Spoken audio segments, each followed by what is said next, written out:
Hey kiddos, so I know we were in the middle of Three Keys last time we were in school, but Three Keys is at school and I can't get to it. So instead of missing out on having a read aloud, I thought we would just choose a new book. So I'm going to read to you Bridge to Terabithia. So I'm probably going to read about a chapter a day. So you can read it at any time you'd like. You can just listen to me read it, but you can follow along the words if you'd like, or you can just listen to me, just like we were in school. So sit back and get comfortable, and hopefully Bridge to Terabithia will take you to a whole nother world. So I'm going to be reading Bridge to Terabithia by Katherine Patterson. So let's take a look at chapter 1. So, chapter 1. Jesse Oliver Aarons Jr. Broom, broom, broom, brippity, brippity, brippity. Good. His dad had the pickup going. He could get up now. Jess slid out of bed and into his overalls. He didn't worry about a shirt, because once he began running, he would be as hot as popping grease, even if the morning air was chill. Or shoes, because the bottom of his feet were now as tough as his worn-out sneakers. "Where are you going, Jess?" Maybelle lifted herself up sleepily from the double bed where she and Joyce Ann slept. "Shh," he warned. The walls were thin. Mama would be mad as flies in a fruit jar if they woke her up at this time of day. He patted Maybelle's hair and yanked the twisted sheet up to her small chin. "Just over the cow field," he whispered. Maybelle smiled and snuggled down under the sheet. "Gonna run?" "Maybe." Of course he was going to run. He had gotten up early every day all summer to run. He figured if he worked at it, and Lord he had worked, he could be the fastest runner in the 5th grade when school opened up. He had to be the fastest. Not one of the fastest or next to the fastest, but the fastest, the very best. He tiptoed out of the house. The place was so rattly that it screeched whenever you put your foot down. But Jess had found that if you tiptoed it only gave a low moan, and he could usually get outdoors without waking Mama or Ellie or Brenda or Joyce Ann. Maybelle was another matter. She was going on 7, and she worshipped him, which was okay sometimes. When you were the only boy smashed between 4 sisters, and the older 2 had despised you, ever since you stopped letting them dress you up and wheel you around in their rusty old doll carriage, and the littlest one cried if you looked at her cross-eyed. It was nice to have somebody who worshipped you, even if it got unhandy sometimes. He began to trot across the yard. His breath was coming out in little puffs. Cold for August, but it was early yet. By noontime, when his mom would have him out working, it would be hot enough. Miss Bessie stared at him sleepily as he climbed across the scrap heap, over the fence, and into the cow field. "Moo," she said, looking for all the world like another Maybelle with her big brown droopy eyes. "Hey, Miss Bessie," Jess said soothingly, "just go on back to sleep." Miss Bessie strolled over to a greenish patch. Most of the field was brown and dry, and yanked up a mouthful. "That's a girl. Just eat your breakfast. Don't pay me no mind." He always started at the northwest corner of the field, crouched over like the runners he had seen on Wide World of Sports. Even have an illustration here of what Jess looks like. "Bang," he said, and took off flying around the cow field. Miss Bessie strolled toward the center, still following him with her droopy eyes, chewing slowly. She didn't look very smart, even for a cow, but she was plenty bright enough to get out of Jess's way. His straw-colored hair flapped hard against his forehead, and his arms and legs flew out every which way. He had never learned to run properly, but he was long-legged for a 10-year-old, and no one had more grit than he. Lark Creek Elementary was short on everything, especially athletic equipment, so all the balls went to the upper grades at recess time after lunch. Even if a 5th grader started out the period with a ball, it was sure to be in the hands of a 6th or 7th grader before the hour was half over. The older boys always took the dry center of the upper field for their ball games, while the girls claimed the small top section for hopscotch and jump rope, and hanging around talking. So the lower grade boys had started this running thing. They would all line up on the far side of the lower field, where it was either muddy or deep crusty ruts. Earl Watson, who was no good at running, but had a big mouth, would yell "bang," and they'd race to a line they'd towed across the other end. One time last year, Jessie had won. Not just the first heat, but the whole shebang. Only once, but it had put into his mouth a taste for winning. Ever since he'd been in first grade, he'd been that crazy little kid that draws all the time. But one day, April the 22nd, a drizzly Monday, it had been, he ran ahead of them all, the red mud slooching up through the holes in the bottom of his sneakers. For the rest of that day and until after lunch on the next day, he had been the fastest kid in the 3rd, 4th, and 5th grades. And he was only a 4th grader. On Tuesday, Wayne Pettis had won again, as usual. But this year, Wayne Pettis would be in the 6th grade. He'd play football until Christmas and baseball until June, with the rest of the big guys. Anybody had a chance to be the fastest runner. And by Miss Bessie, this year, it was going to be Jessie Oliver Aarons Jr. Jess pumped his arms harder and bent his head for the distant fence. He could hear the 3rd grade boys screaming him on. They would follow him around like a country music star, and Maybelle would pop her buttons. Her brother was the fastest, the best. That ought to give the rest of the 1st grade something to chew their cuds on. Even his dad would be proud. Jess rounded the corner. He couldn't keep going quite so fast, but he continued running for a while.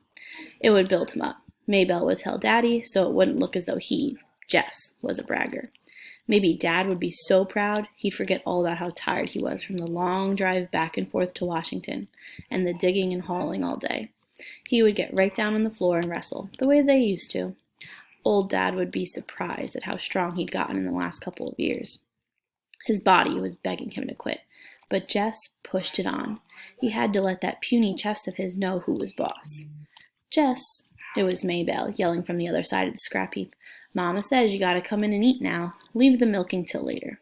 Oh, crud. He'd run too long. Now everyone would know he'd been out and start in on him.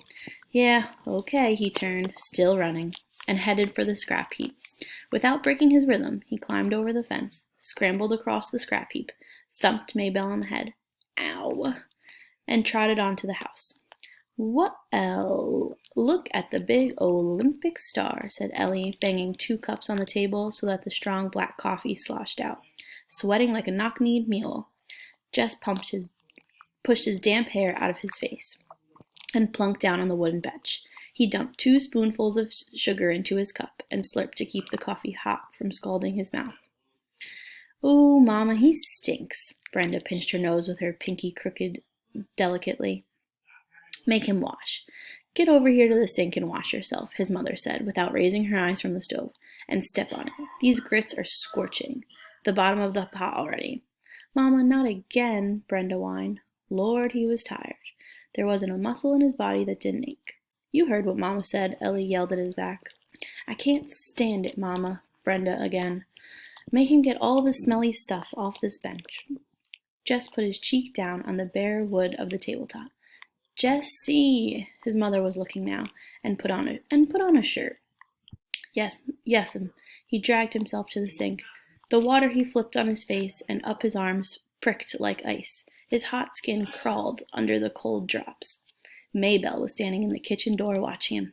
"Get me a shirt, Maybelle."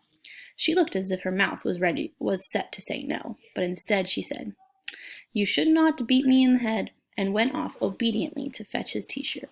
Good old Maybelle. Joyce Ann would have been screaming, yet from that little trap. 4-year-olds were a pure pain. "I got plenty of chores needs doing around here this morning," his mother announced as they were finishing the grits and red gravy. His mother was from Georgia and still cooked like it.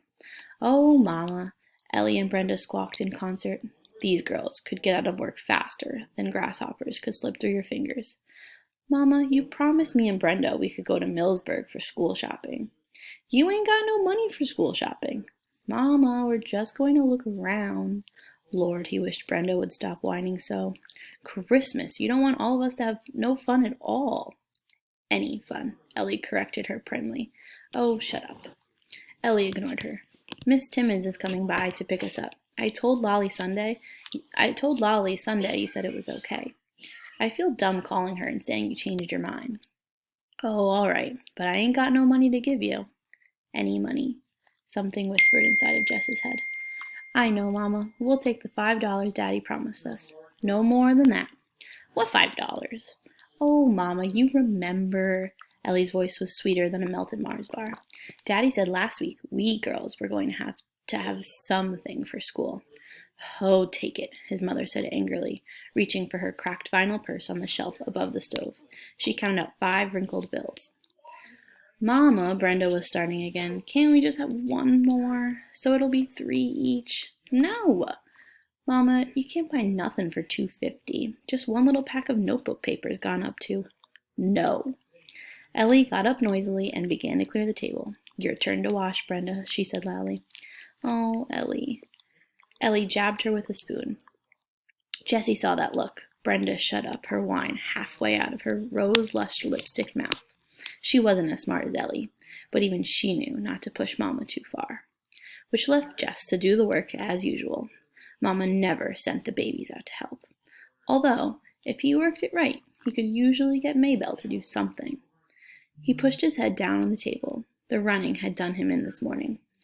Through his top ear came the sound of the Timmins' old Buick. Wants oil, his dad would say, and the happy buzz of voices outside the screen door as Ellie and Brenda squashed in among the 7 Timmonses. All right, Jessie, get your lazy self off that bench. Miss Bessie's bag is probably dragging ground by now, and you still got beans to pick. Lazy? He was the lazy one? He gave his poor dead weight of a head 1 minute more on the tabletop. Jessie, okay, Mama, I'm going. It was Maybelle who came to tell him in the bean patch that people were moving in to the old Perkins place down on the next farm. Jess wiped his hair out of his eyes and squinted. Sure enough, a U-Haul was parked right by the door, one of those big jointed ones. These people had a lot of junk, but they wouldn't last. The Perkins place was one of those ratty old country houses you moved into because you had no decent place to go, and moved out as quickly as you could. He thought later how peculiar it was that here was probably the biggest thing in his life, and he had shrugged it off as nothing. The flies were buzzing around his sweating face and shoulders. He dropped the beans into the bucket and swatted with both hands. Get me my shirt, Maybelle. The flies were more important than any U-Haul. Maybelle jogged to the end of the row and picked up his t-shirt from where it had been discarded earlier. She walked back, holding it with 2 fingers out in the front of her. Ooh, it stinks, she said, just as Brenda would have. Shut up, he said, and grabbed the shirt away from her. I hope you liked the appearance of little doggy over here. Okay, stay tuned for chapter 2. Miss you all. Enjoy reading. See you soon.